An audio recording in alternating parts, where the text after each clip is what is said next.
Məsələn, əziz müəllimlər, bir nümunə də 10-cu sual üzərində olacaq. 10-cu sualda Aytaç müəllim qlobal istiləşmə və iqlim dəyişikliyi mövzusunda şagirdlərə dərs təqdim edir və mövzunun şagirdlər üçün aktual olması üçün nə etməli olduğu soruşulur.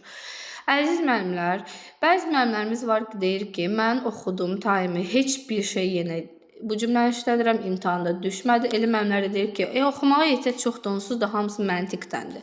Əziz müəllimlər, bu tamamilə bir şans nəticəsində olur ki, məntiqdən hər hansı bir müəllim suallar qarşısında problemsiz şəkildə həll edə bilir.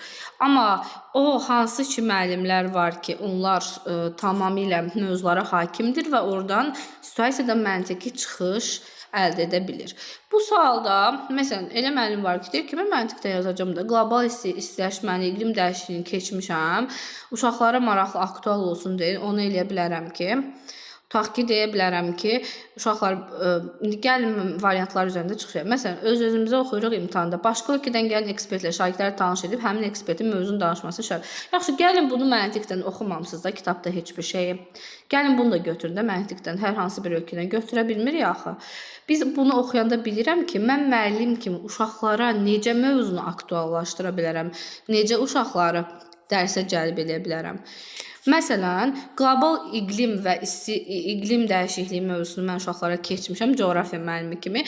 Deyirəm ki, uşaqlar, biz sizdə dövrümüz dəyişib, tələbatlarımız dəyişib. Məndə belə bir düşüncə formalaşır ki, mənim uşaqlarım, müasir uşaqlarım, dövrün tələbinə uyğun uşaqlarım necədir? Onlar sevirlər ki, araşdırsınlar, onlar bacarıq yönümlü sahələrə.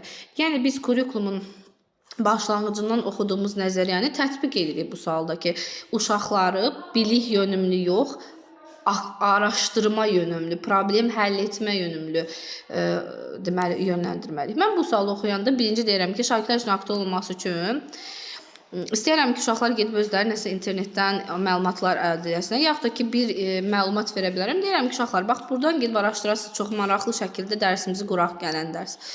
Deyirəm ki, burada düzgün cavabımız olacaq. Şagirdlərin özlərinin mövzunu tətbiq etməsi üçün şagirdlərə mənbə verib onları araşdırmaq. Görürsünüz, əziz müəllimlər, məntiqdən bir şey etsək, digər variantlar da uyğun gələ bilər. Burada məntiqdən düzdür, bəzən götürür əksəriyyət müəllimlərimiz, bəzən də düz çıxır. Amma bir şeyi xahiş edirəm, dərk eləyək ki, nəyə görə nazirlik biz oxumadığımız sualları salsın ki, imtahanda? Bu düşüncədən tamamilə çıxaq.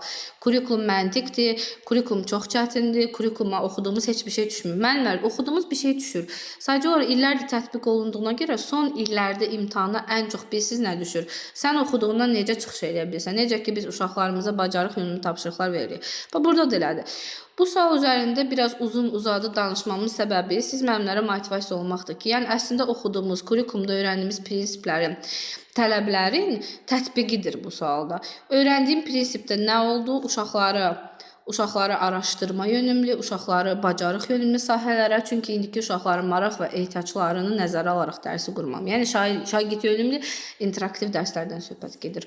Ona görə də bu sualın ən düzgün cavabı Aytaç müəllimin şagirdlərinin özlərinin mövzunu tətbiq etməsi, özlərinin başa düşməsi üçün hər hansı bir mənbə verə bilərəm. Oradan uşaqlar araşdıracaq və ən aktual şəkildə, ən effektiv şəkildə şagirdlərin dərsə cəlb olunması təmin olunacaq. Diqqətinizə görə minnətdarım.